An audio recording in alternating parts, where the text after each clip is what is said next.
You're listening to the Faith and Other Oddities podcast, brought to you by the Raven Creek Social Club, where we talk about faith and other oddities. For questions, comments, or to be part of the conversation, join us on Facebook, Twitter, and Instagram, where you can find us at Raven Creek SC. Now for your hosts, Emily Dixon and Nathan Underwood.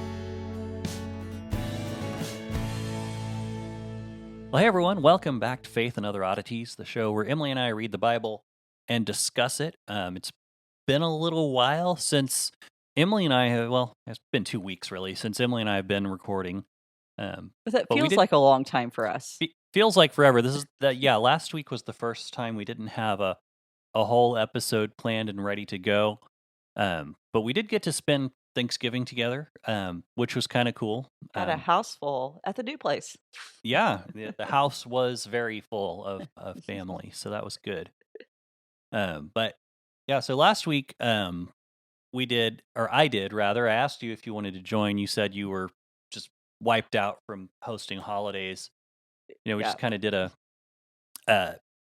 I just kind of got on and kind of shared some thoughts because I realized as we were I was gonna just do, hey everyone, I hope everyone had a safe and happy Thanksgiving, but it also happened to be the first night of Hanukkah, and I wanted to kind of do a follow-up on that because I did get some comments. And first off, I wanted to correct a couple things I said because I was going largely off of an article I had read a few years back. So I was just kind of doing a lot of it from memory. And I wanted to correct, number one, I said the first day of Hanukkah. It's supposed to be first night of Hanukkah. And, minor thing, but it kind of bothered me when I listened back through it the next day. And then the other thing is that the being being interpreted as the Festival of Lights, that was something I guess I had mixed up in other early documents. It's referred to as Festival of Lights, but not in any of the biblical interpretations.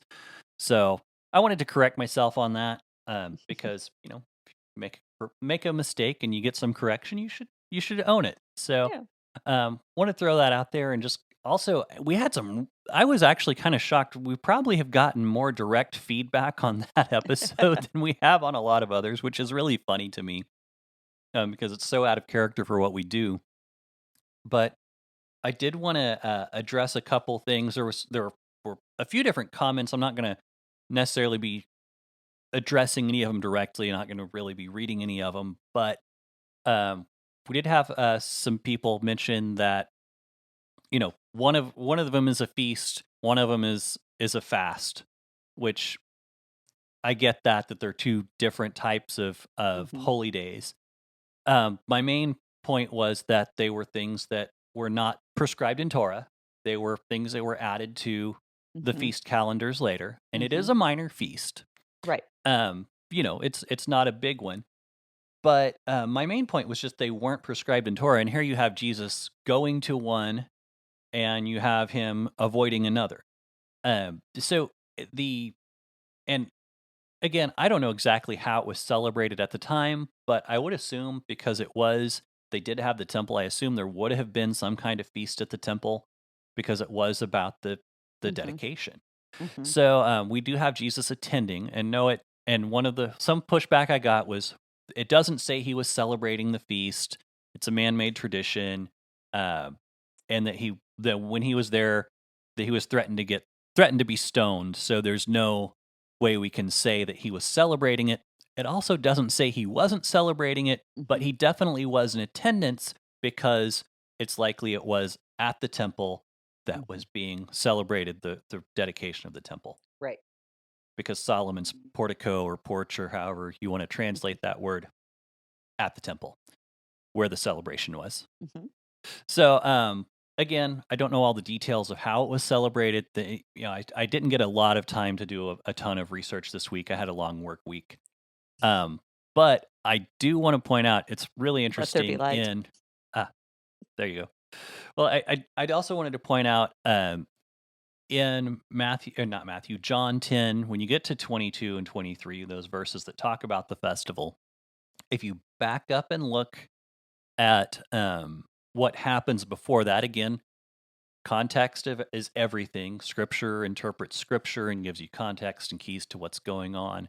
Um, when you get there, if you go back to what happened beforehand, you have Jesus doing a couple things. One, he heals a blind man, which that episode is, I say episode, that retelling, that story is kind of funny in and of itself. And is you have this blind man who's blind from birth, and Jesus heals him, and then the Pharisees come and interrogate him. Who is this man? What do you know about him? And the guy says, I was blind. Now I can see. And that basically is his whole answer. And he just sticks with that. I know I was blind. I know I can see. Beyond that, you're just asking the same question. And I'm not giving you any more information than I don't have. They even try to get his parents involved. And the parents are like, hey, he's old enough to answer for himself. If that's what he said, that's his answer, Mm-hmm. Um, then you have Jesus in chapter, I believe, I can't remember exactly where it is. I read this during the week. I got to look at the scriptures a little bit. But then you have Jesus talking about being the light of the world. Mm-hmm. And then he goes to the temple, the dedication. And whether or not he was threatened by the Jews, I went and chatted with Craig the other day, Craig Conaway from Church Wounds. We went out and had some beers, and we were talking about this, and it's like whether or not he got someone threatened to stone him in the process of the evening has no indication about whether or not he was there to celebrate. I mean, I don't know about you, but I've seen a night out at the bar turn south pretty quick. Not comparing the temple to a bar, but I've seen people go out to celebrate, and things tend to go south in public places when people have really big beefs with each other. Mm-hmm. So again, that's not really an indication about whether or not he was celebrating. But what we can look at here is he's healed a blind person. He says he's the light of the world. And who's the only person who can heal blind people in the rabbinic tradition? Is the Messiah. Mm-hmm. And then you have him saying he's the light of the world. He goes into a festival where light is a big deal. Mm-hmm. And then you have the Jews who are there go. And also, if you think about what they're celebrating the Maccabean revolt. They're celebrating this, deliverance of the Jews from oppression. And so you kind of have this, hey, the stage is set. We're talking about the Messiah. Mm-hmm. And you have the Jews going, so are you the Messiah? And Jesus going, well, if you'd have been paying attention, you would know already that I'm him. So, yeah, it's really this great. If you break it down, you see subverting the messianic expectations Mm-hmm. of the Jewish people and saying, "Hey, you're here to. You want to celebrate the Messiah? He's me, but things aren't going to happen the way you expect." And then they threaten to stone him. And then Jesus, of course, his great facetious sense of humor. I've done so many good things. Which one of those are you stoning me for? And because it's just after this litany of miracles that this happens, so it's pretty cool.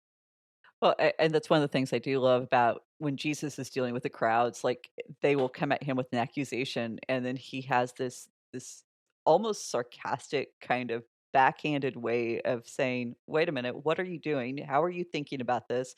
And putting them in their place without being terribly rude, but definitely not softening his stance. I mean, it's this Hmm. kind of Hmm. backhanded question, and I think we kind of grew up with that in our family. That Dad would do that to us a lot. What are you thinking? How did you get there? And Sure, you would sure. have this you know airtight argument in your head until he asked that one question that would completely throw you off balance, and you had to Hmm. rethink everything. And so, I see that a lot in Jesus' speeches with the Pharisees. Is like, you guys aren't getting it. And, And even with the disciples, like, you see him mhm. doing stuff like that. Oh, yeah, absolutely. Absolutely. And that's one of the fun things with Mark. You pick up a lot on that in the book of Mark. It's right there. But, as far as the feast and the festivals, I think one of the things we need to remember about them, and you did bring this up on that episode, that it's not about the shoulds and the oughts, Hmm. about Right. whether or not we should be celebrating them as Christians. But I think we need to be paying attention to what they teach us. Right. And so if we just take some time to think about them, to consider what they mean, it there's so much to be learned in the feast. And so, Hmm. I feast and festivals, holidays in general don't get celebrated a lot at my house. That's just kind of not my gig. And so whenever you do have something that's meaningful beyond just, hey, this is fun, I think that we need to take that time to be a learning opportunity. So Hmm. we got to Hmm. remember all of these feasts and festivals that were commanded in the Torah anyway were designed to teach us something about the Messiah. And the fact that Hanukkah has something about it that relates, that doesn't it doesn't contradict what was in the Torah. And people in Judaism, just like Christianity, were allowed to do things that didn't contradict what was in the Torah. Right. So, it's not necessarily an evil thing to do. It's not something that is out of line. And your question is really good as far as when did these blessings begin to be prayed at Hanukkah? Because that does bring up some really interesting questions of canonicity, which I did some looking. I didn't have a lot of time, like you said, to go in and research. It would be really interesting to know when were those prayers specifically added to Hmm. the form and function of Hanukkah? And, I can't answer that. And what I found on other holidays, not necessarily Hanukkah, a lot of times we don't know how they were celebrated during that 1st century, Right. and that the Right. form really wasn't solidified until we had the Talmud, about 150, 170 years later. We started seeing things begin to be kind of formulated of this is how you do it. So, and we're going to talk some about that specifically with the Passover when we get into the Gospels at some point, because Yeah. Yeah. Mark We answers some questions. Yeah, and we'll probably come back to this in a little more depth when we get to the Gospels. And one of the other questions, and I just wanted to throw this one out there, it was about like making a big deal about celebrating Hanukkah and why so many Christians make a big deal about celebrating Hanukkah but not other festivals. And I think the best I can come up with that is just that Hanukkah is so much in the public eye, Hmm. Hmm. and a lot of that, and that's actually kind of a thing that came from the United States because Christmas is such a big deal in the US that the Hanukkah was kind of the closest winter festival. And Hmm. so it actually kind of became it's not really a response to Christmas per se, but it kind of got elevated because it is that winter festival that people can do Hmm. around that time. And that was actually a video I watched with girls about like where does Hanukkah come from. That's there was a guy talking about how things kind of got added on.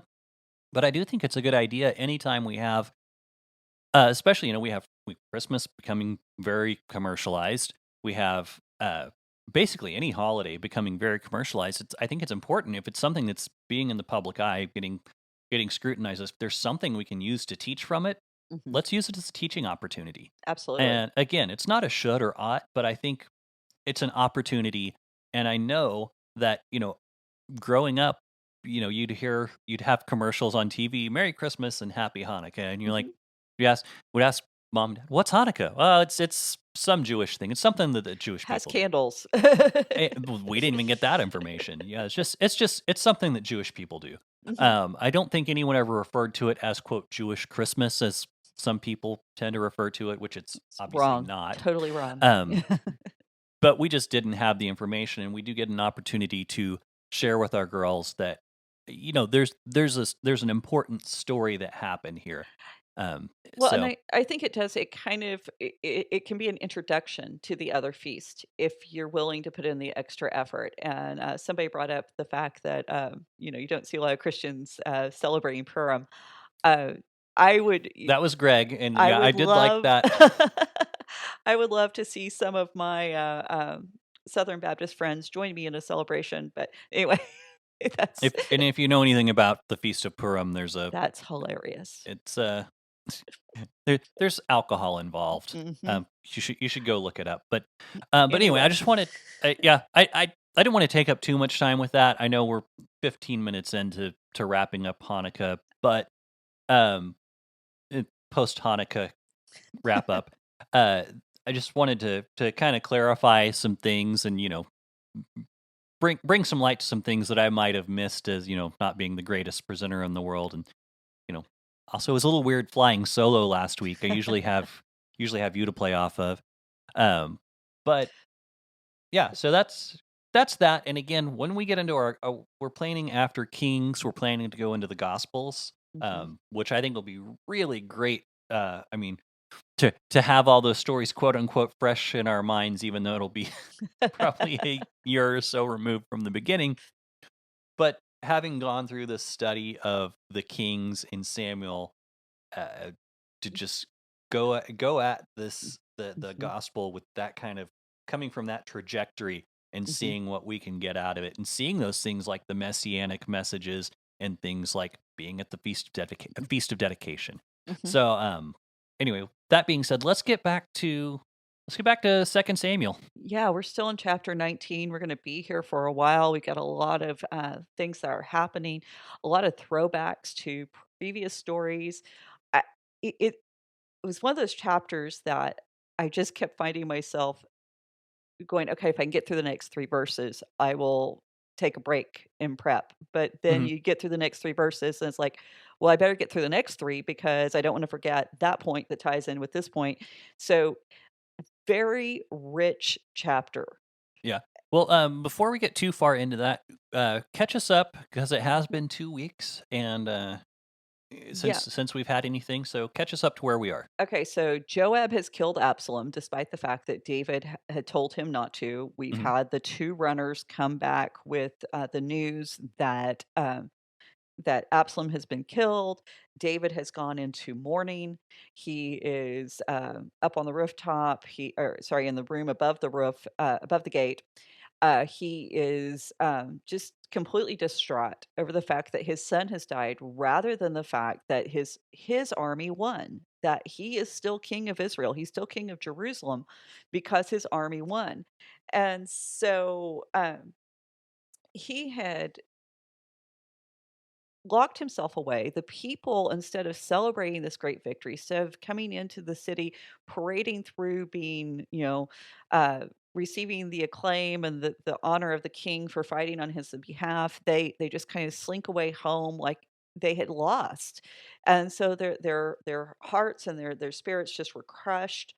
And when the king removes himself from the troops, that's a big deal. I think we forget that at this point in time, this isn't like the president of the United States ordering the military around or dictating what the army or marines and navy should do in our day, where the president doesn't fight with them.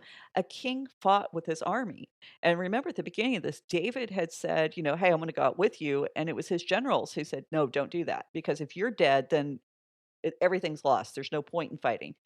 And so we also had some speculation about David's age and his ability at this point, and whether he was even an effective warrior at this point. Hmm. But now, once David had done this, we talked about how Joab had been informed that, hey, this is what David's doing. And Joab is the guy who goes to David and says, basically, get your act together. Because if you don't get your act together, you aren't going to have a single soldier left. I'm going to take them all. I'm going to do my own coup, my own revolt. And so you need to be paying attention to your troops. And this is a Hmm. conversation that you can only have, I mean, particularly with a king, but you can only have this kind of in your face kind of you're being a fool kind of conversation with someone you're close to. And basically every military victory that David had ever experienced as he began running from Saul, and possibly even before, we don't know how far back Joab had been with David, because he was David's nephew, but Joab had been by David's side. And so the fact that Joab could make this threat to David and basically say, "Hey, I'm going to take the army with me and we're going to leave you." There's some teeth to that. And Hmm. David may have been out of touch with his soldiers, but he's not stupid. He had occupied a similar situation with Saul's army, because when David fled and some of Saul's army had come with him, he understood the power of a great general to inspire the troops to go against a king, to desert a king. And so this leads us to the question, does David listen to Joab because David knows it's the right thing to do, or is he scared that Joab will actually be able to carry out his threat?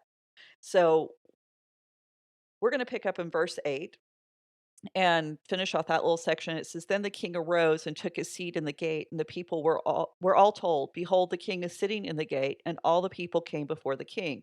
So David obeys Joab. He does the bare minimum. Now notice Joab had said that David was supposed to speak to the troops. David doesn't speak, he just appears. He puts in a good appearance. And so he sits very passively, as Alter makes note of. And, a king can bend to the will of a general only so far. But David's public appearance is enough. He's reclaimed his proper place. He's there at the gate where he should have been when the troops returned. And the people respond by presenting themselves to the king at the gate. And so the joy of the victory has been extinguished, but there is some return to normalcy, and that's what how Gordon phrases it. That there's kind of a relief. We can sigh. The kingdom's back in proper order now. This is the way things are supposed to be. Now, the last phrase in verse 8 actually goes with verse 9. This is one of those times when it's a bad division of the verses. And, unfortunately, they're so set in stone at this point, nobody's going to change it and fix it. But that last phrase is, "Now Israel had fled, every man to his own home." Now, what the writer's doing here, he's presenting that contrast. David's troops had come to present themselves at the gate. Israel is referring to Absalom's troops. They had run, they had retreated. So we're getting that picture of the two sides of the army and what's happening right there.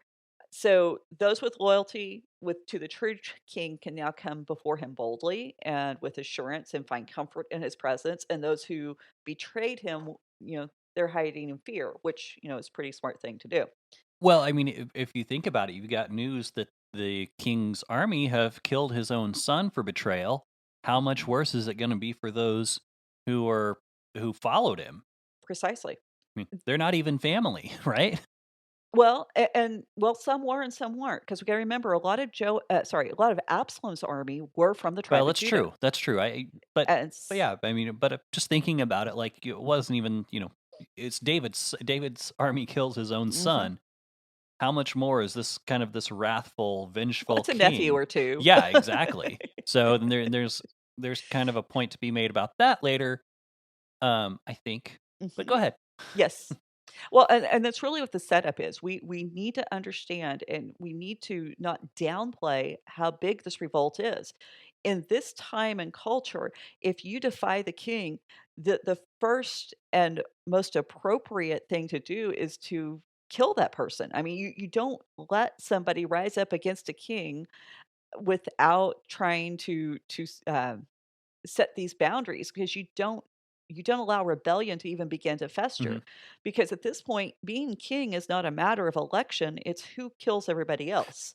And Right, right. so Well, and excuse me. The other thing is, people want to talk about how terrible it is that you would end uprisings like this by killing people, but if you think about it, that's actually for this if you're the king and for the sake of your kingdom, that's actually probably the most humane thing you can do, because to let someone Mhm. else continue in this battle, you're subjecting the nation to a civil war that's going to drain resources and injure and kill people.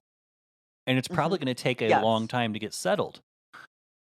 Well, and and just remember the living conditions of that day. Not only are you draining resources, you get shot by an arrow and it hits you someplace that's not vital, it's not in the heart or Mhm. lungs or anything.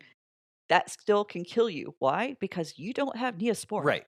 Right. I mean, it's really that simple. This is a deadly time, so you put down deadly threats very quickly, and it is an act of mercy if you look at the entire context. So, verse 9. And all the people were arguing throughout the tribes of Israel, saying, "The king delivered us from the hand of our enemies and saved us from the hand of the Philistines, and now he has fled out of the land from Absalom." Now, altar has a little different translation here. It's not much different. The ESV says they're arguing, altar says they're deliberating, which makes a lot of sense because I mean there's no real argument presented here. There's not any kind of this is just Mm. facts at this point. There's nothing that nobody's not aware of. Um so, you could kinda look at it this way. They're weighing the pros and cons, and they're saying basically, on one hand, David has saved us from all our enemies. He's defeated the Philistines, but when his own son rose up, then he ran away. So, can we still trust him to be a good king? He's the logical choice, but is this still a man that we can put our faith in? And, this is a real consideration for the nation because you need that powerful king. You need someone who can put down uprisings very quickly. And the fact that he didn't put down this uprising against of Absalom, we don't know how long that lasted. And I looked at different traditions, and some say it was just a month, some say it was up to a year. And, we we tend to forget because we are reading the Bible. This is not just a religious issue. This is not just, oh, well, God chose David, so it must be the person we should support. This is a political issue. Mhm. And people are very quick to abandon religious mandates in political situations if they think that one political leader is better than another political leader. Political leader, not Sure. reader. Still do that today. I mean, we will say, "Oh, yes, we absolutely uphold these Christian ideals," but the minute another candidate comes along and says, "Hey, I'm gonna lower taxes on, your tax bracket," or "I'm going to do different things for people in your certain demographic," then we're gonna support that person. And you watch these ongoing debates, and I don't think you have to be, particularly astute to know that, we're very quick to claim that one candidate is God's chosen one over another, and it tends to be the person that is the most beneficial for us, and usually it's financially beneficial. It's not even life and death beneficial, Right. and for these people, it's life and death beneficial. That's what we're looking at. This is not just, let's lower your taxes. This is, can you survive? So, I think, Alter's translation kind of brings us back to a place where we can identify with it. It kind of tones it down, so we're not saying, "Oh, well, I'm not gonna be somebody who would argue." But I think we can all say that during political times, we do deliberate. We do take time to weigh the pros and the cons, and so this isn't just a rebellious people trying to figure out whether or not they should accept the Messiah. This is a real group of people, a real, um country facing real issues trying to figure out what's the best for their nation. And, I think we've all been there. And I think these are smart questions to ask. So, verse 10, but Absalom, whom we anointed over us, is dead in battle. Now, therefore, why do you say nothing about bringing the king back? So, David had all the good points. David had done good things in the past. The only person he seemed to be afraid of was Absalom, but Absalom's dead, so why not bring David back? And this just makes sense. And reestablishing David as a king is the logical choice for a nation without a king. You are in trouble if you don't have a king. That's basically what it boils down to. You need a strong leader. But the people were hesitant because David had failed and fled before Absalom's. And so they aren't worried about David's political or religious status. They're worried about whether or not they're going to be able to survive with him as a king. Was he too weak now, in not just their own eyes, but in the eyes of other nations? Because remember, before this, David was getting honor and gifts from foreign nations just for being the king of Israel. So, verse 11.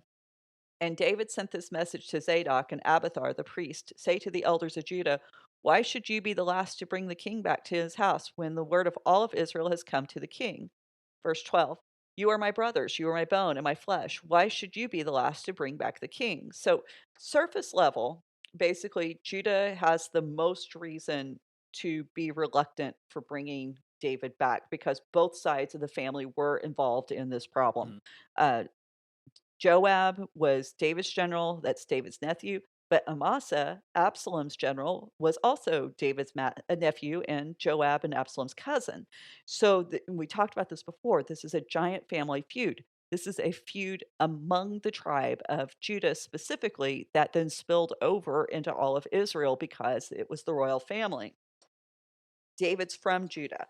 David was first accepted as king by Judah. If you go back to 2 Samuel 2, and the rest of Israel only accepted David after Ishbosheth, Saul's son, had been killed.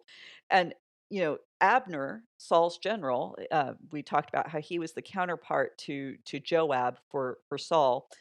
He had negotiated with the tribal elders to make sure that the rest of Israel would accept David as king. So basically, what we have in these verses, we're seeing a reversal where it's Israel who accepts David first. Yes, we have that connecting element of a king's son being killed. This time it's David's son killed instead of Saul's Mhm. son. Judah is the one that has to be convinced, not the rest of Israel. So that's a complete reversal of what happened. And the ones who negotiate with the tribal leaders are the priest rather than a general. And so almost every commentator agrees, whether they see that connection or not. They agree that this demonstrates that David is coming back not just as the king of Judah, but he's also the king over all of Israel. So it's not Judah first and the rest of Israel by default. Now it's Israel as a whole, and it will encompass Judah too. Mhm. So it kind of it has the potential to remove that schism that we've already seen forming within Israel. Because remember, if we go back and read the stories back in as far back as Judges, we start to see, the armies of Israel and of Judah.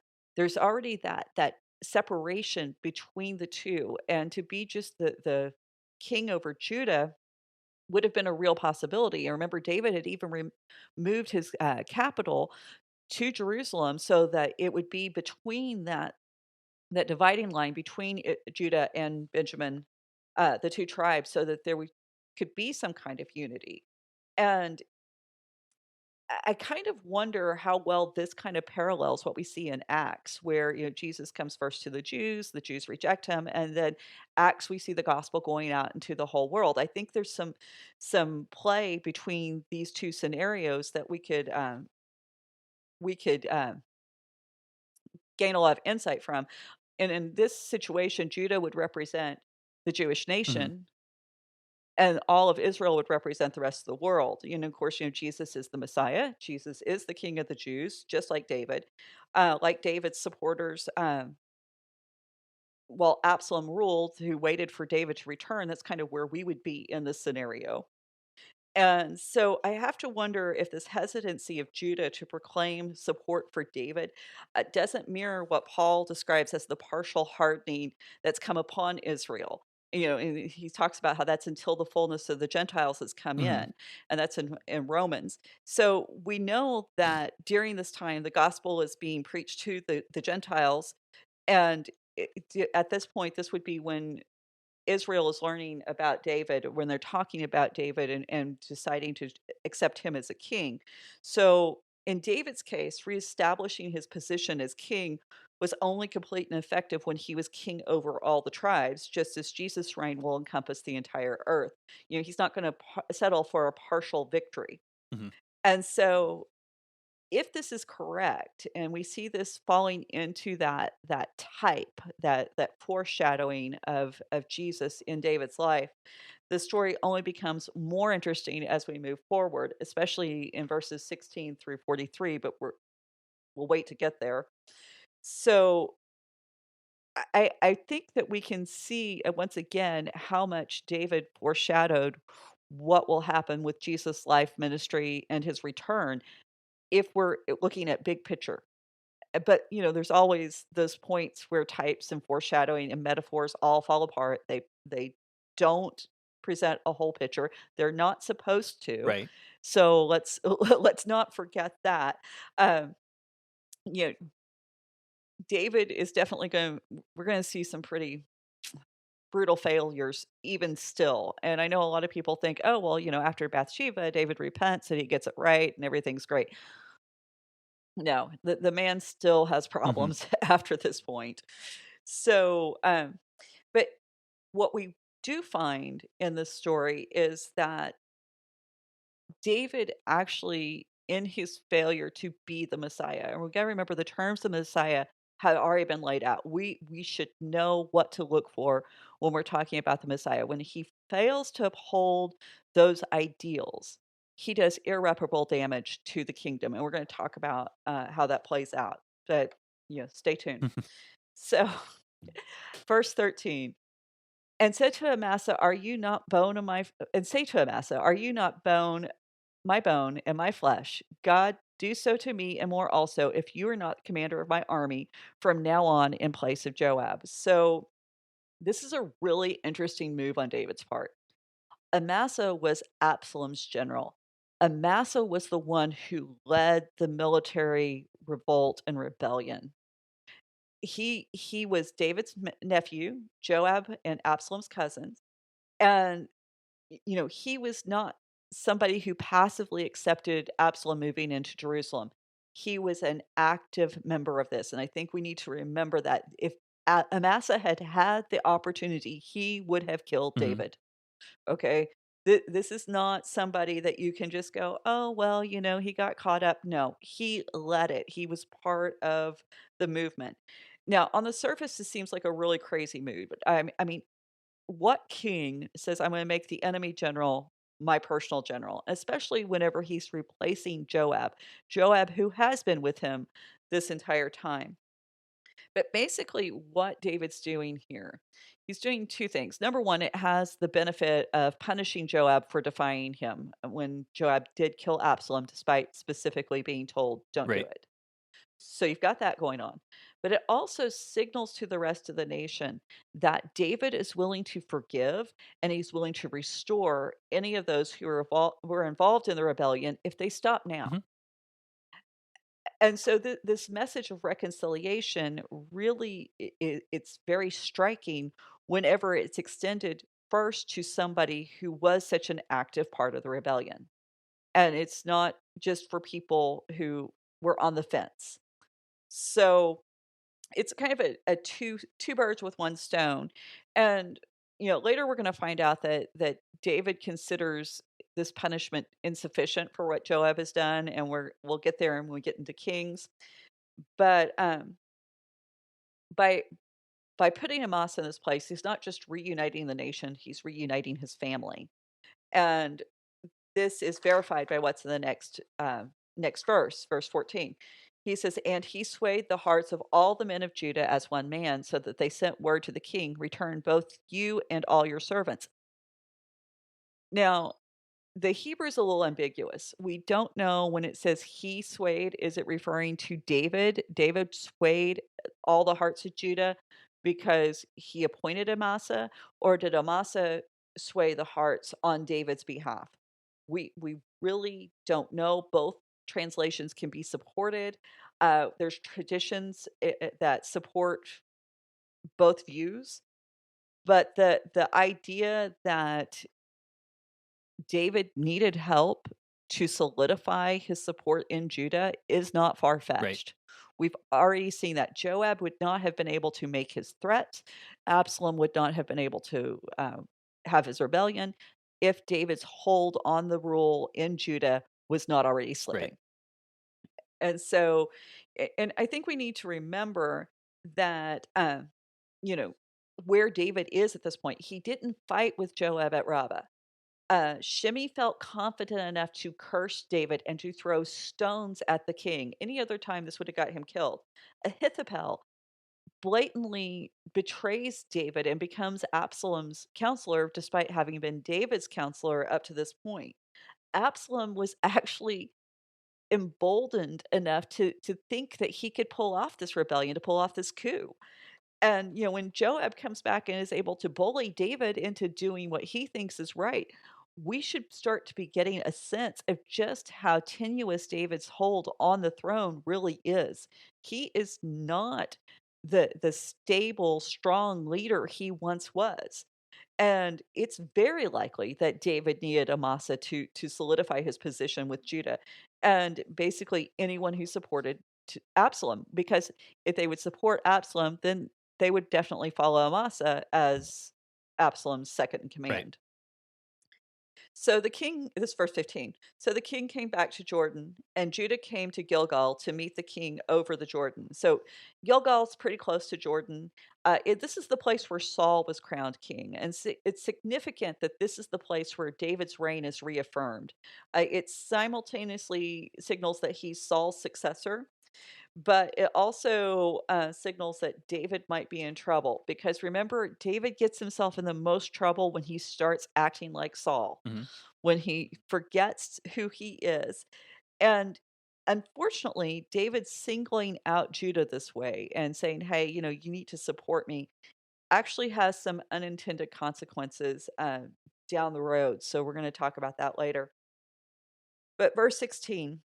Shimei, the son of Gera, the Benjaminite from Baharim, hurried to come down with the men of Judah to meet David. So suddenly we see why Shimei, back in chapter, I think it was 16, had so many qualifiers and identifiers. The writer doesn't want you to miss this is the same guy. Hmm. You need to know without a doubt this Shimei here in chapter 19 is the same guy who's cursing David. He's the same guy who had the audacity to throw stones at David. And the he doesn't want you to think there's any any chance for misidentification. So, verse 17. And with him were 1,000 men from Benjamin, and Ziva, the servant of Saul, with his 15 sons and 20 servants, rushed down to the Jordan before the king. So Shimei doesn't come alone. And his companions are really interesting for a number of reasons. Judah, he's coming in with Judah. He's coming with David's tribe and family.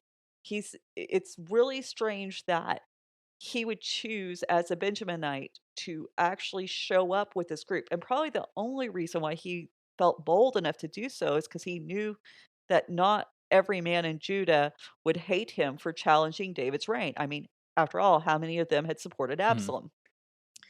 He has 1,000 men from Benjamin, the tribe of Benjamin. So they're with Shimei, they're with Judah. We're gonna see how this alliance between the two tribes actually becomes important. Ziva's with his sons and servants. So Ziva, Ziva's an interesting character, and he plays an important part. So he's with Shimei. Uh, we know that he was Saul's servant. He's the man that David had consulted whenever he said, "Hey, is there anyone left from the house of Saul?" This is previous in the book, and Ziva's the one who said, "Yeah, there's Hmm. Mephibosheth. There's Jonathan's son." And so when David brought Mephibosheth back, he'd actually made Ziva Mephibosheth's servant and steward over the land. And this is also the guy that when David was fleeing from Absalom, that Ziva had accused Mephibosheth of trying to become a part of the revolt in order to reclaim the throne for himself and Saul's family. So Ziva, when he had arrived, he had actually shown up with lots of provisions. Now, this is going to be important. And so when Ziva had arrived with the provisions, we also need to remember that David had given Ziva Mephibosheth's lands. Now, Ziva was problematic because the writer in Samuel at that point, and even at this point, we still don't know whether or not to believe him. We don't know whether Mephibosheth has actually betrayed David or if Ziva has betrayed Mephibosheth. So Ziva and Shimei are linked through Saul because Shimei was a part of the tribe of Benjamin. He's one of Saul's cousins. Ziva was one of Saul's servants, probably also from the tribe of Benjamin. Hmm. And the connection really makes you question the character integrity of both men, because neither man has been shown in just a great light. Right. And obviously, Shimei cursing David. So we're supposed to be questioning their intentions and sincerity. What are these two up to? But what we're really beginning to see is this schism that will later divide Israel, where Judah and Benjamin become one side of the equation, and then the rest of the 10 tribes become the other side, so known as the northern and southern kingdoms, or Judah and Israel. And so we're told that these two tribes specifically are there when David's reign is reaffirmed. And everyone else is kind of unimportant in this moment. David had, whenever he singled out Judah and brings them in, and then Shimei brings in Benjamin with Ziva, we have this really kind of uneasy alliance that is beginning to form, and it's going to set that fault line for where the nation is going to fracture. So we're going to talk about how we get there. But verse 18, and they crossed the ford to bring over the king's household and to do his pleasure. And Shimei the son of Gera fell down before the king as he was about to cross the Jordan. So what we're getting ready to go into is an approximate retelling of David's flight from Jerusalem. So if you remember the flight from Jerusalem, he encounters Shimei ben Gera, Shimei the son of Gera, who's cursing David. But then he runs into Ziva, who accuses Mephibosheth. Hmm. And then he runs into Barzillai and others who bring him provision. Well, this time he's going to run into Shimei again. Instead of accusation, now we're going to have blessing and praise. Hmm. And where Ziva had accused Mephibosheth, now Mephibosheth is going to accuse Ziva. And then Barzillai is not going to join with David. He's actually going to part ways with David. So we've got this kind of loose retelling in reverse. Gotcha. And yeah, so basically what was undone is being redone. What had been destroyed is being rebuilt.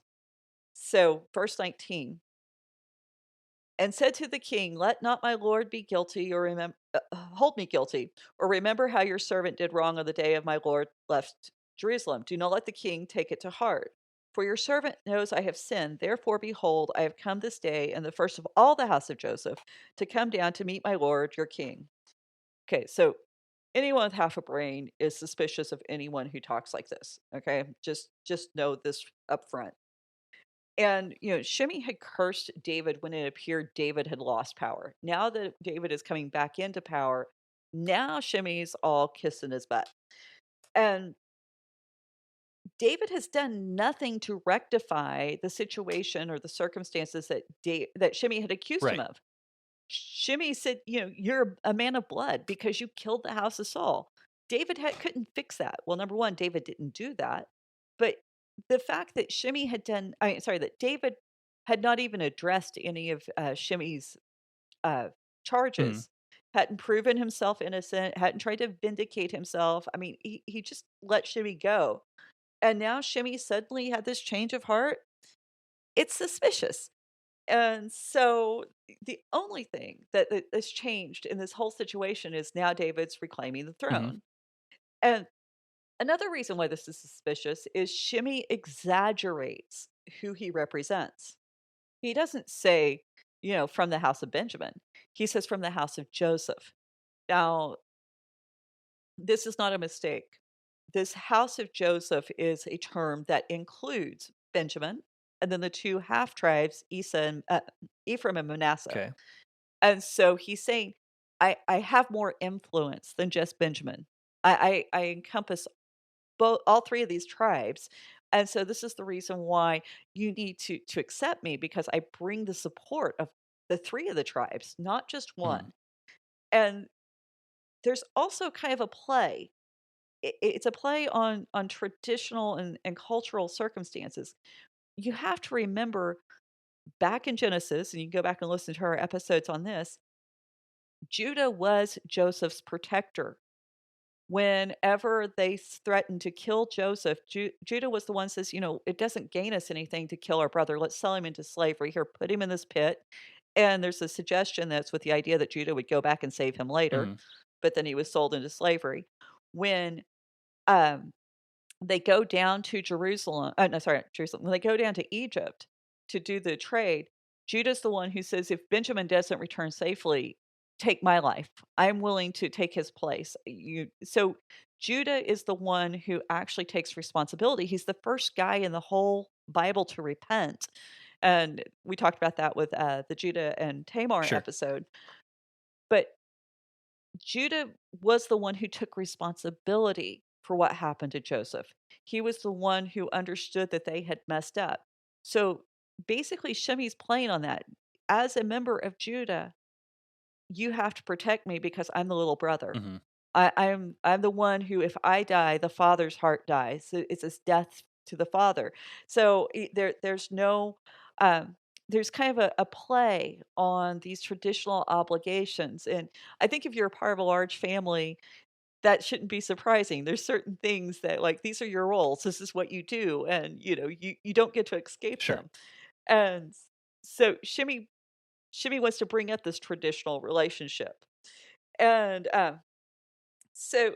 he's smart. He's really smart. But the other, and probably the most brilliant thing about this, is it doesn't give David an out. The only reason David had retained kingship to begin with was because he confessed, he admitted he did wrong, he appealed to God's mercy, and he repented of his violence against Bathsheba and Hmm. Uriah.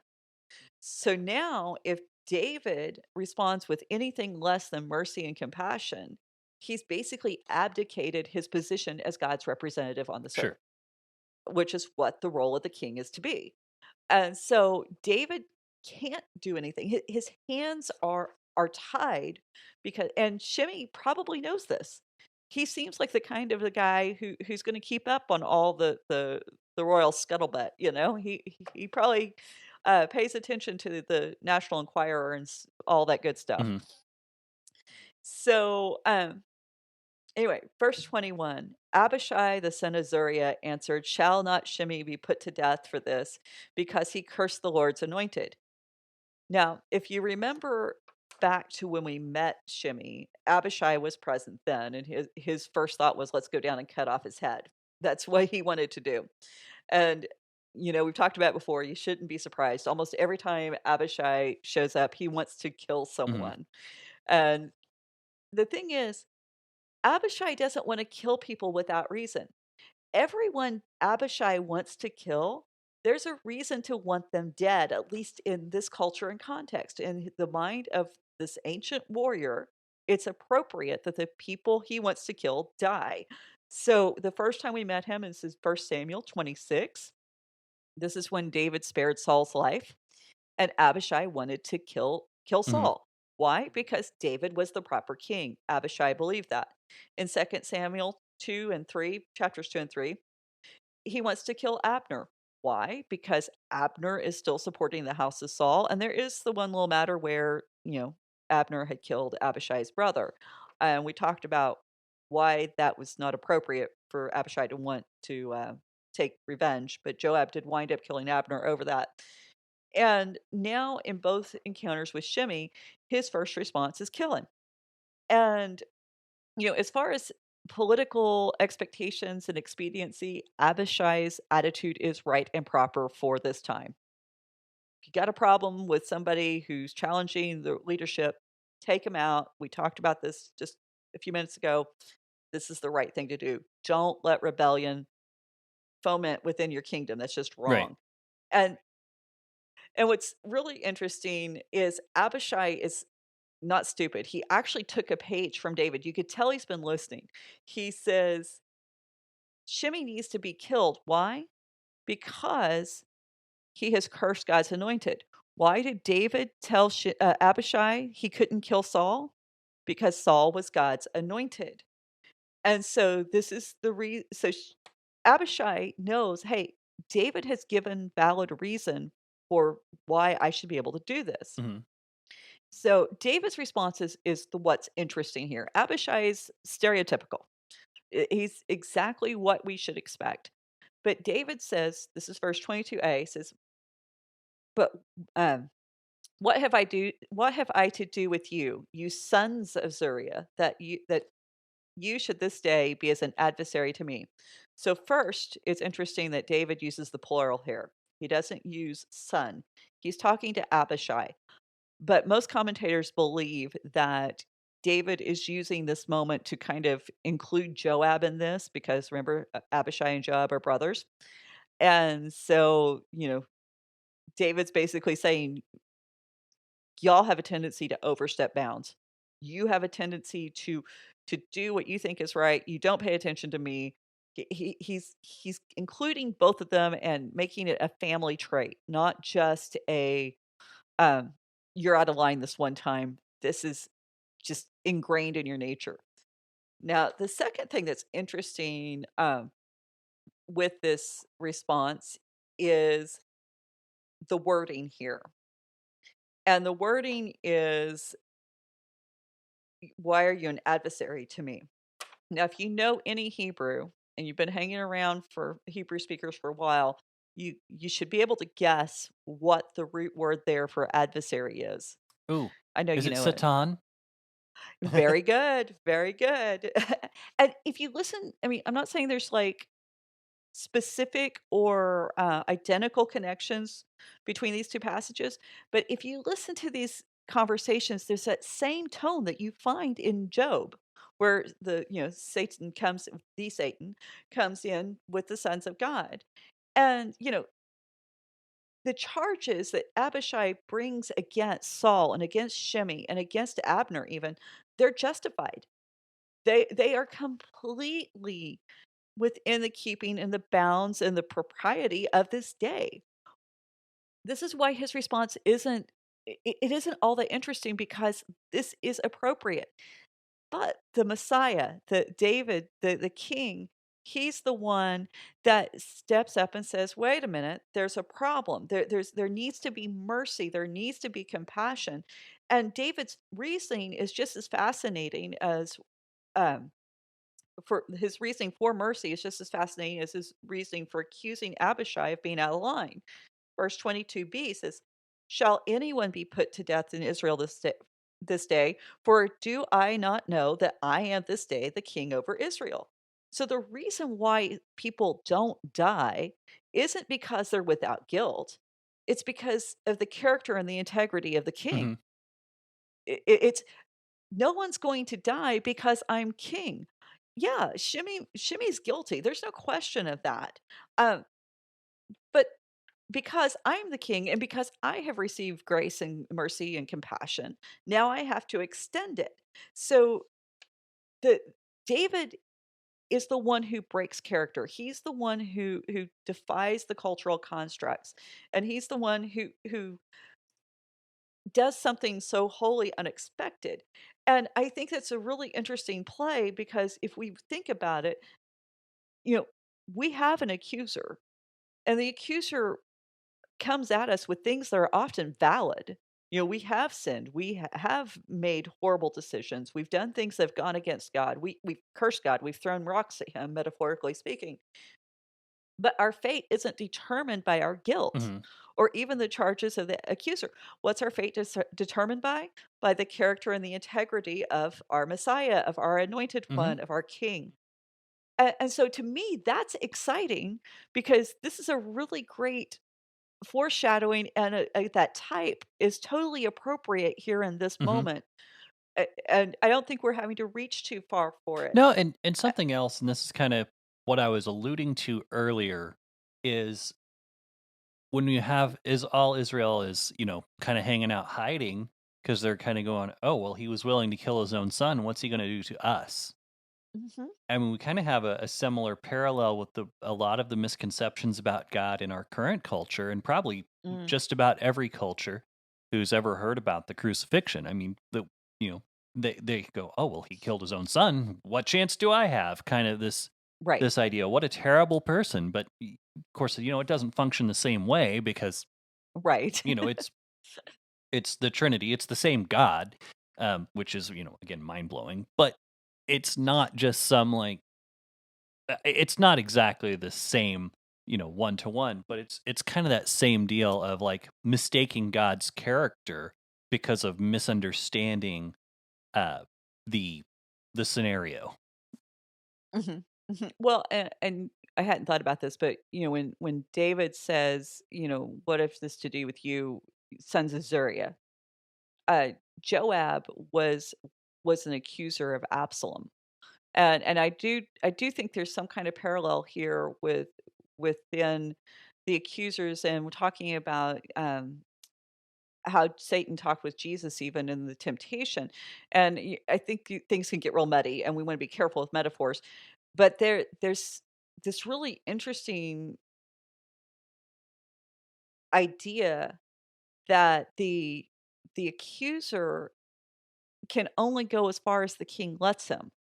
That the accuser, it doesn't matter what they say, even if they're right. If the king stands up on our behalf, then we're justified. We're accepted back into the kingdom, and that's what David's doing here with Shimei. He's accepting him back into the kingdom. He's bringing him back under his rule, and we forget in our culture today that God is a God of love and mercy. Even the Old Testament God, which I know just blows people's minds, but the idea that this love and mercy has room for even the guilty and the truly guilty. And that it is a matter of repentance, and it is a matter of confession, and respecting God's Mhm. rule. That's what brings you back into the community. That's what has always brought people back into the community of faith. Can you respect God's rule?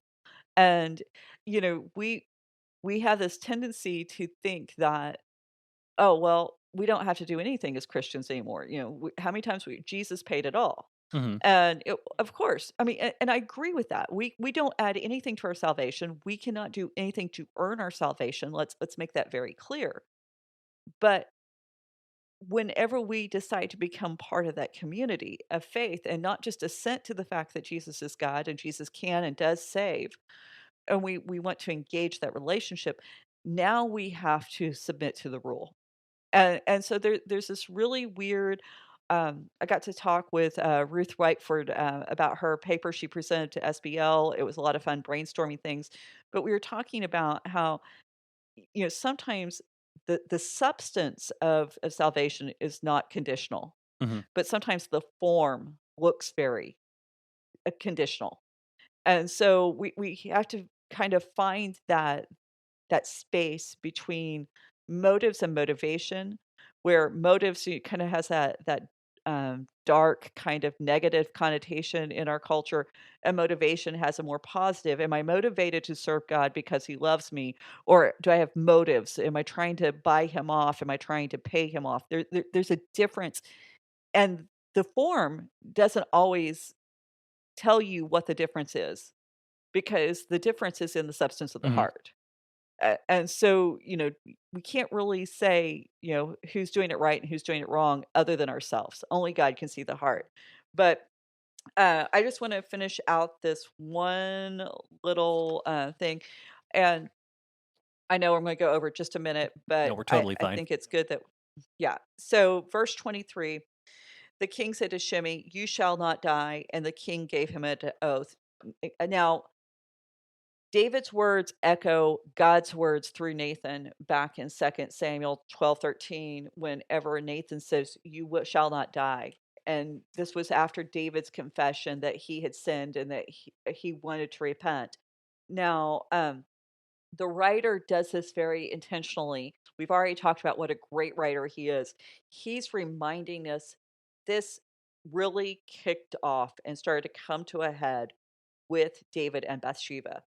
And all of this, everything that's happened is a fulfillment of Nathan's prophecy and God's judgment against David. Now, we need to look at and remember, yes, condemnation is removed for those who repent. Consequences aren't. And Mhm. this is a consequence of David's actions. And as we go into this next chapter and the next part of the chapter, we need to be remembering that the words of Nathan. We need to be thinking about that prophecy because there's a reason the writer has chosen to take our minds back to this point in the book. And it's so that we read everything that proceeds from here through the lens of what David has done up to this point. Mhm. And this is very important, and if you're gonna prepare for next week, go back and read the story of Mephibosheth and Ziva.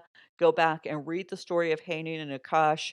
Those are right before David and Bathsheba's story. And that's really gonna set the stage. And we're gonna see how this is not just the the consequences of one or two bad decisions. This is the consequences of a heart that keeps getting out of alignment with Mhm. God. Mhm.